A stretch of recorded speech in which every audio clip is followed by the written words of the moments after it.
Hey there, fifth graders. Today we're going to be working on a reading strategy called paragraph shrinking, which you should already have some practice with, so this will just be extra practice. Let's get started.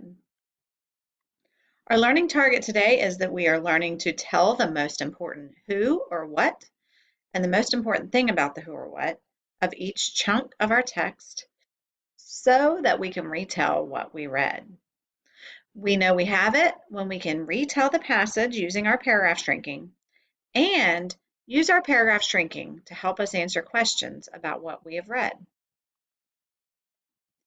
Okay, the very first step of paragraph shrinking is deciding whether a passage is fiction, nonfiction, functional text, or poetry. Let's watch a video and find out how that looks. Today we are going to be working on paragraph shrinking. And so the first step that we have to do when we paragraph shrink is try to figure out if the passage is fiction, nonfiction, functional text, or poetry.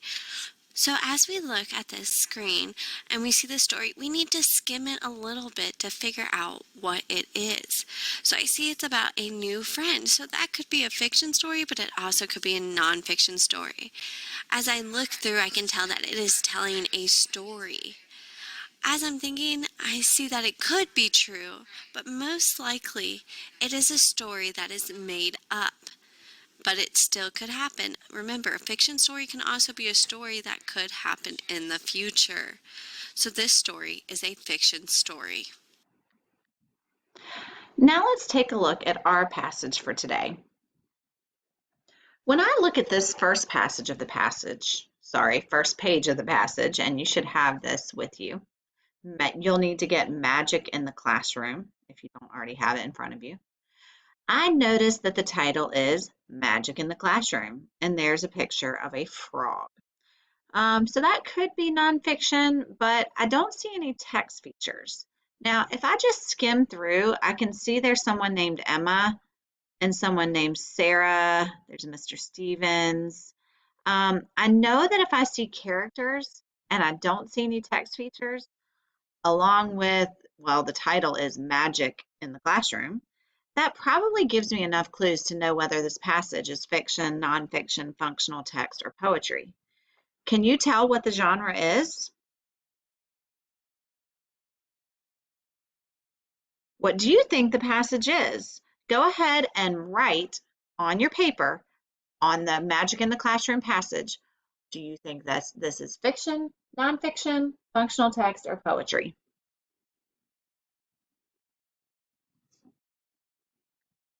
Did you guess fiction? If so, you're correct. We know that fiction texts are made up stories and have story elements like characters, setting, conflict, and resolution. I noticed that this story is about magic in the classroom, and it has characters and no text features, and so that tells me this passage is fiction.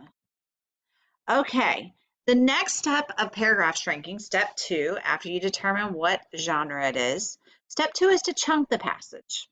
That means that we are going to split it into smaller sections. For step 2, when we're chunking the passage, the first thing you need to do is look at the passage and decide how it should be chunked or split. Okay? The next, you're going to highlight the first line of each chunk of text throughout the passage. This will show you where each chunk begins and ends. You can look at the paragraphs to help you decide where to chunk. It's basically like division. You're going to look at your passage and decide where you want to divide your passage into manageable chunks that you can read and understand. But remember, you should have no more than 6 chunks. Now also, remember, you don't have to read the passage yet. Right now, you're just glancing at it, looking through it, and seeing where's a good place to divide it into 6 or less chunks. You're going to head on, we're going to keep on going, and I will show you how that looks. All right, now we're going to watch a video on how to chunk the passage Magic in the Classroom. Remember, it's okay if you just chunk by looking at the passage first and then read each chunk. You don't have to read the passage to be able to chunk it first. We're going to look at Magic in the Classroom. And the first thing, hi everyone. Today what we're going to do is we are going to look at Magic in the Classroom. And the first thing that we need to do when we have a passage that we're going to read is we're going to look at this, and for paragraph shrinking, it's really important to take our text and put it into chunks. Chunks are manageable pieces for us to kind of look at, and then we can read and focus on the comprehension and what we've learned for each part.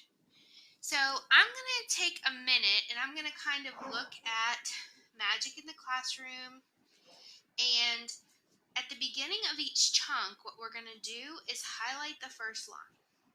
So my first chunk is definitely going to start with the beginning of this first paragraph.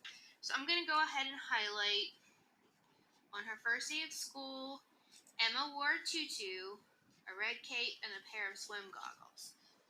So that is where my first chunk is going to start. So I'm going to kind of look down and see where I can kind of make a little stopping point to maybe kind of have my next chunk.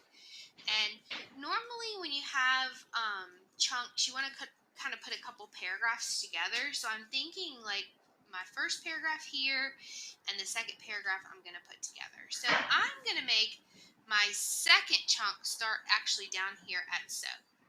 So I'm going to put a number 1 right up here at the top. And my second chunk is going to be right here at so. So I'm going to highlight, so I wasn't surprised when Sarah offered to take Emma on a tour of the school. Okay, so now that we have our first 2 chunks, let's keep on going, and I think I'm going to kind of go to the next page and see where our next passage should start, where our next chunk should start. Well, I'm kind of seeing that, right here it talks about Mr. Stevens, so I think this would probably be a good place for me to actually start my third chunk. So I'm going to put a 3 here, and I'm going to go ahead and highlight Mr. Stevens' smile, of course. Samantha has his wonderful students. All right. Now I'm going to keep on going, and remember, I want to kind of put these into manageable parts, so it's not too much for us to look at one time. So as I'm kind of scrolling down here, there's a lot of dialogue going on here, so I kind of want to keep that together because that's probably going to be pretty important. And let's see, I think maybe I will start my 4th chunk right here because I want to kind of keep all of this together. So I'm going to make this chunk number 4, and I'm going to go ahead and highlight my first line of Emma began muttering something quickly. She was so quiet that if I hadn't seen her lips move. All right, so I don't want to keep all of this all together, so I do want to break it up a little bit more towards the end of the story. So as I'm kind of going to go down here, I think maybe right here where it starts talking about I stared at Sarah, I think this would probably be a good place for me to start my 5th chunk. So I'm going to highlight, I stared at Sarah without blinking. Hundreds of frogs had fallen out of her mouth. So that is how we chunk this text.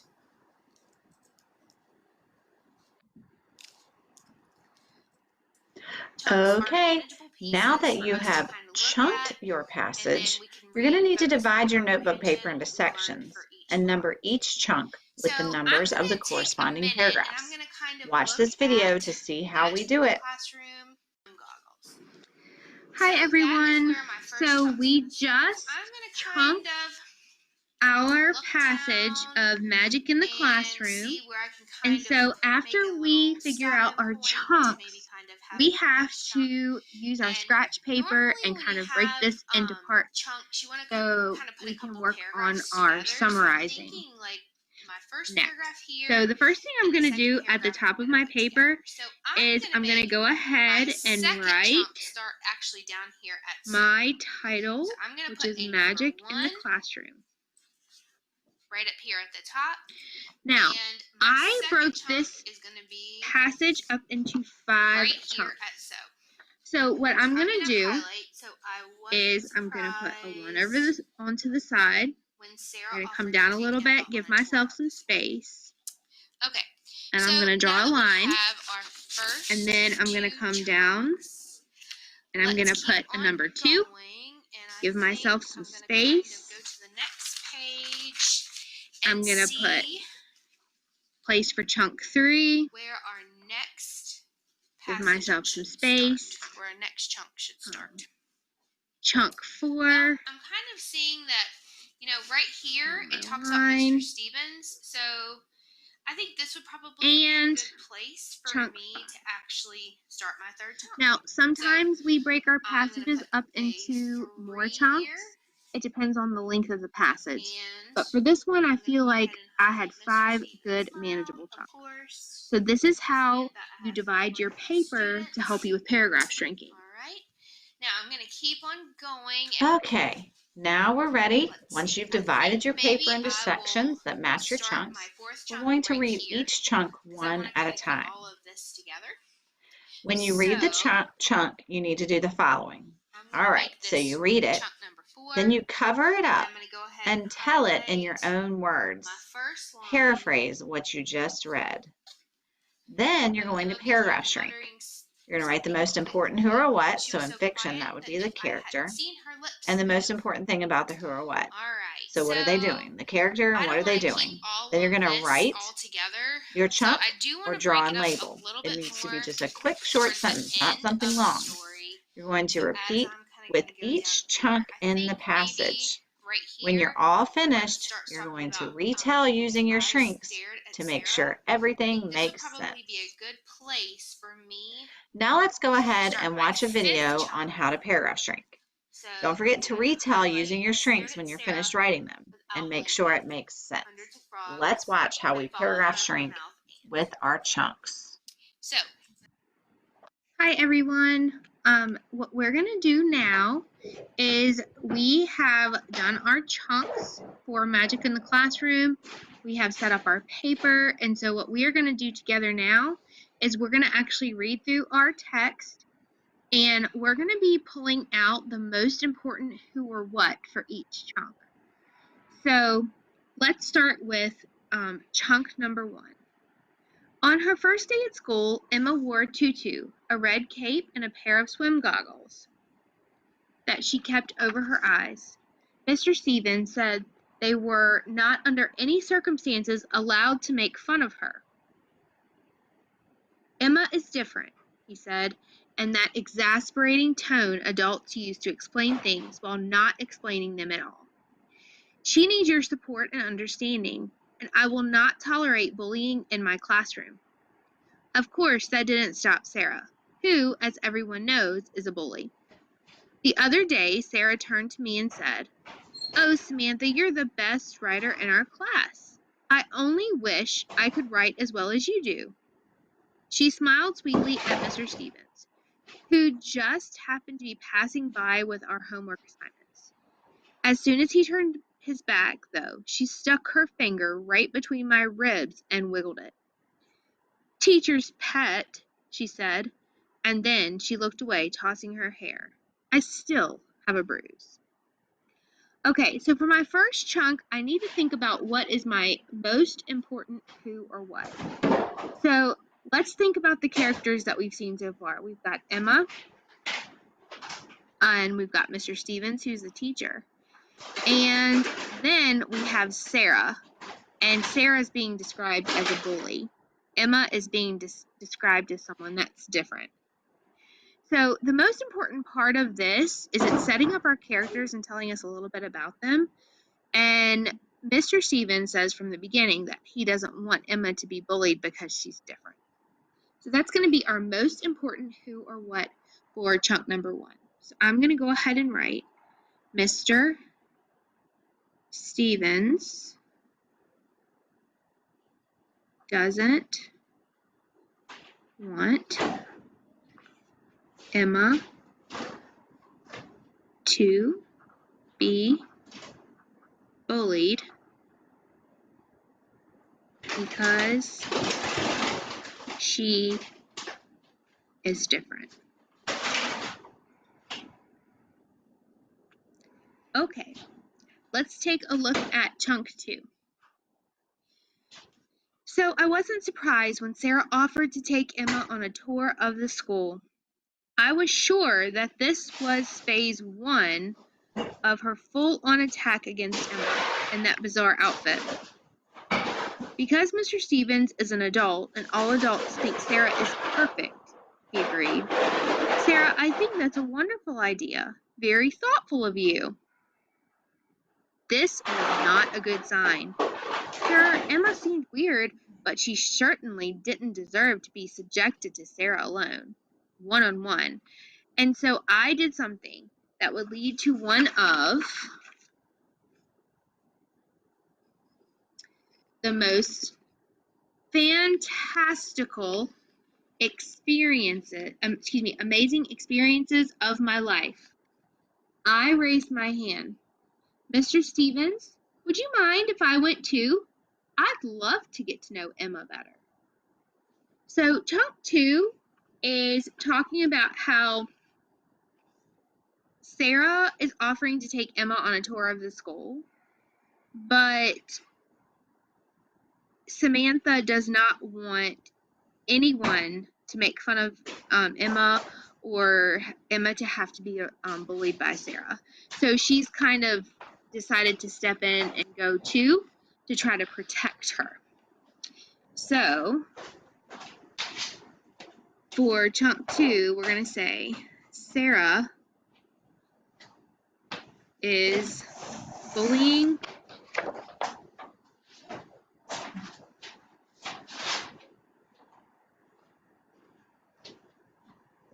Samantha.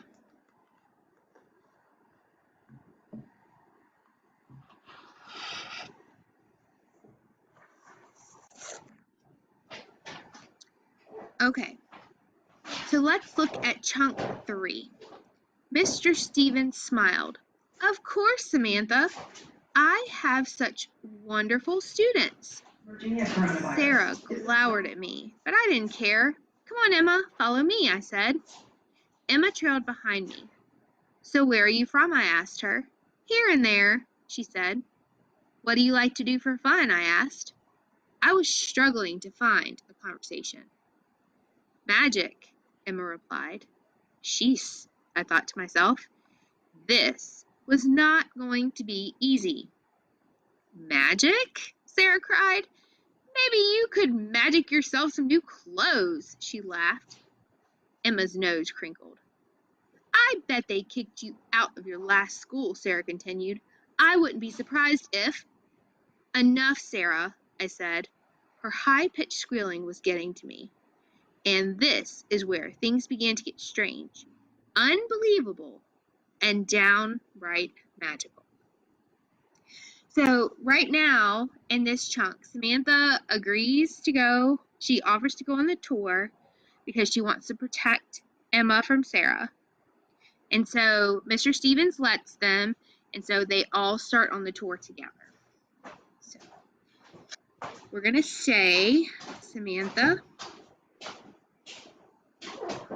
offers to go with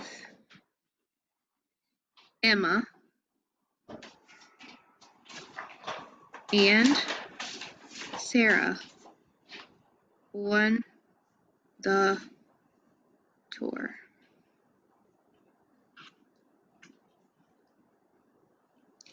Okay, let's keep going and let's take a look at chunk 4. Emma began muttering something quickly.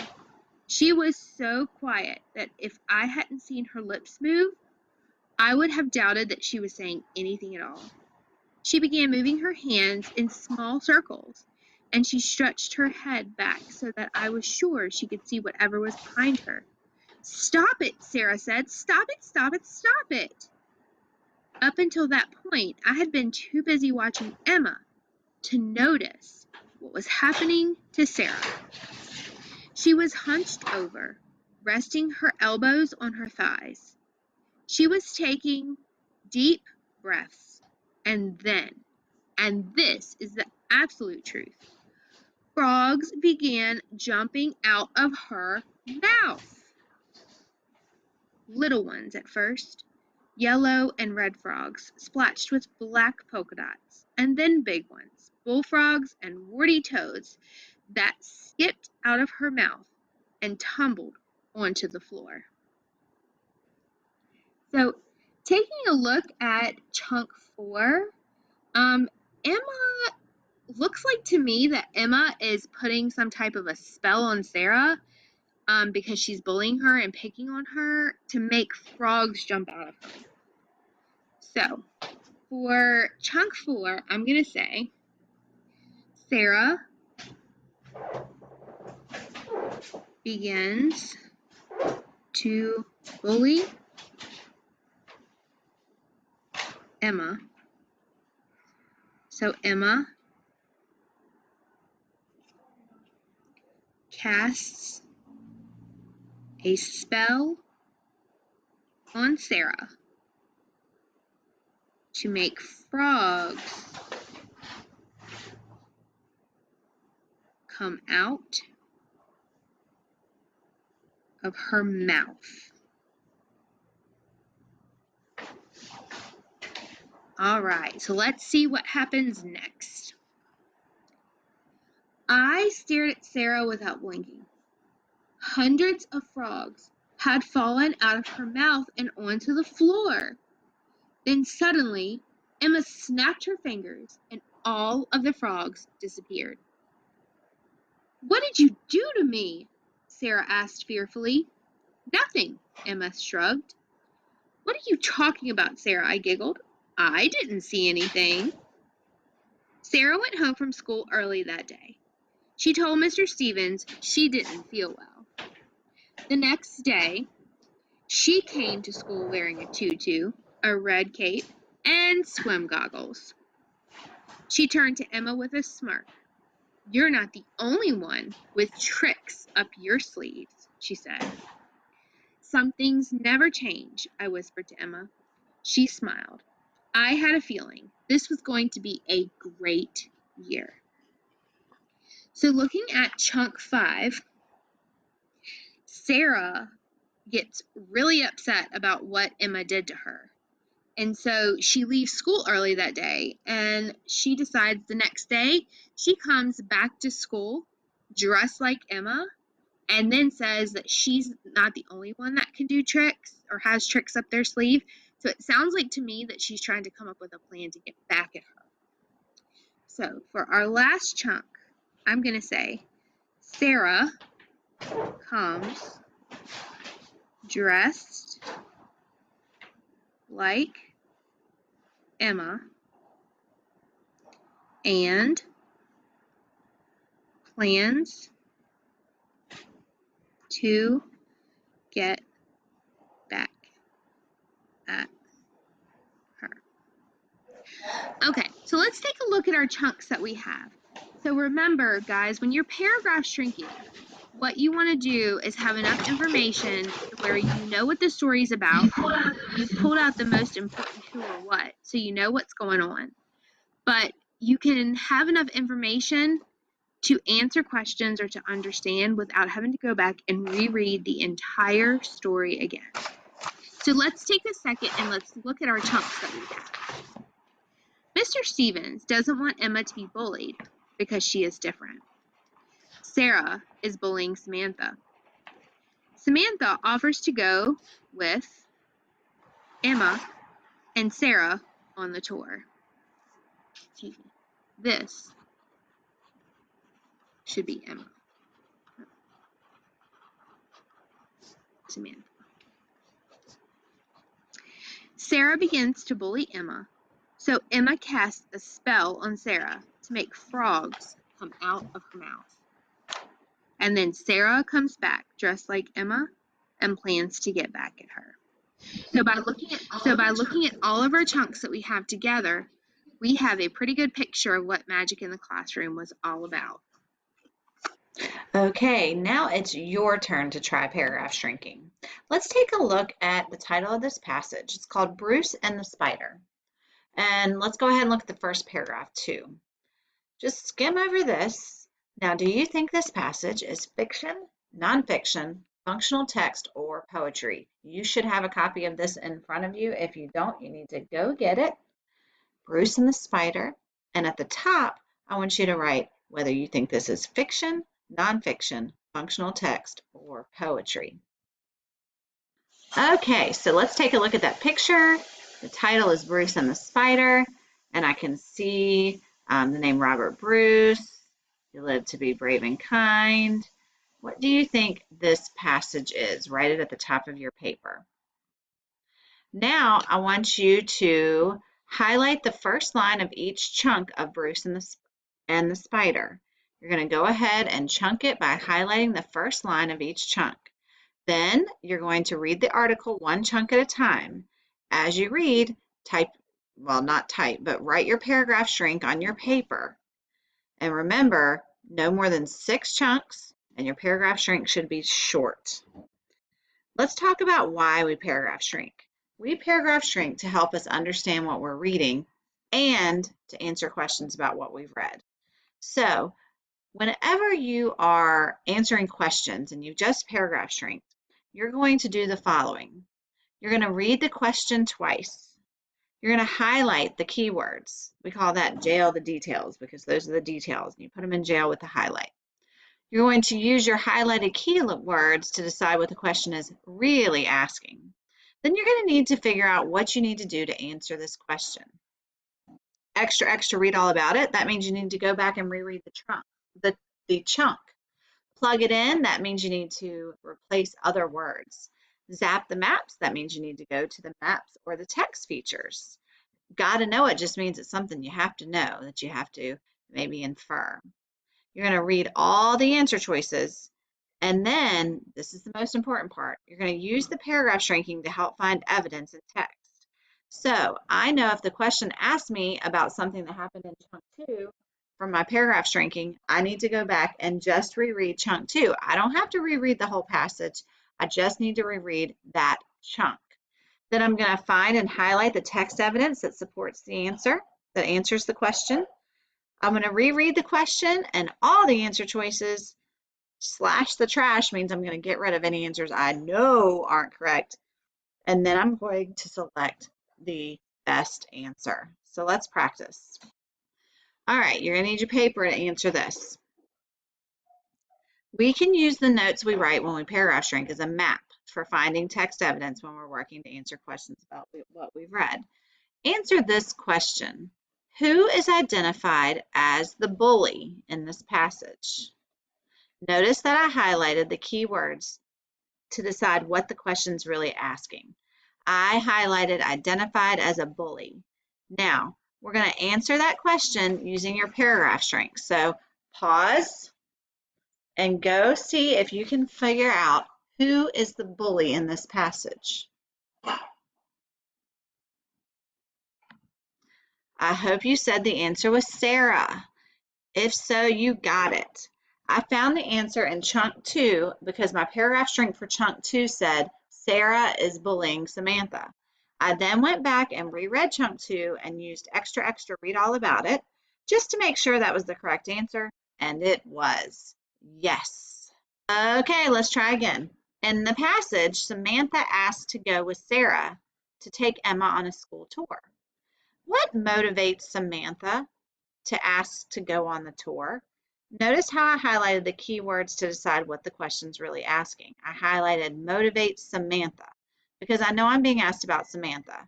Now, you're going to answer the question using your paragraph shrinks. Here are your answer choices. Oh, is it A, Samantha is bored and with what's going on in the classroom and wants an excuse to leave? Is it B, Samantha thinks it would be a good opportunity to learn some new things about her school? Is it C, Samantha doesn't think Emma should be subjected to be alone with Sarah since she's a bully? Or D, Samantha forgot to turn in her assignment and wants to leave before needing to turn it in. Write your answer on your paper.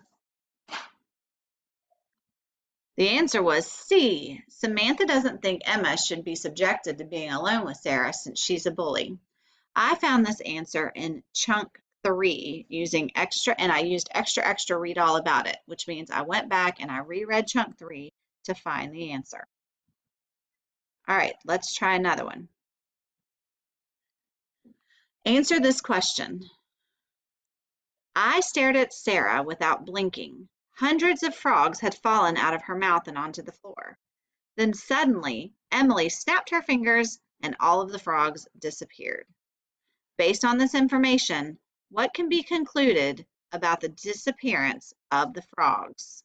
You'll notice I highlighted concluded and disappearance of the frogs because I know that I'm being asked about disappearing frogs. So I'm going to look at my paragraph shrinks and decide which one talks about disappearing frogs and then go back and read that chunk.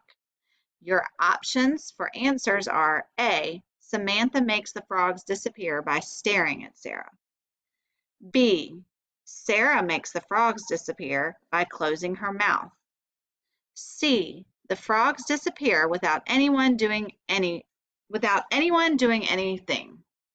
Or D, Emma makes the frog disappear by snapping her fingers. The answer was D, Emma makes the frogs disappear by snapping her fingers. I found this answer in chunk 5 and I used extra read all about it. I went back and reread the chunk. All right, let's do one more. What is this passage mainly about? Notice that I highlighted mainly about because I know this is asking me a main idea question. Here are your answer choices for what is this passage mainly about. A school year filled with magic. B, Emma's relationship with Sarah and Samantha. C, Emma's magical tricks on people. D, how Sarah's plan to bully Emma backfires. Write your answer. Okay, the answer was D, how Sarah's plan to bully Emma backfires. I found this answer in chunks 3 and 6, and I used extra read all about it. I went back and I reread those chunks. Okay, so I had those out of order, so now I'm going to tell you again what you're going to need to do. What I want you to do is I want you to go to your independent practice, and you're going to paragraph shrink Bruce and the spider, and then you're going to answer the questions. Good luck.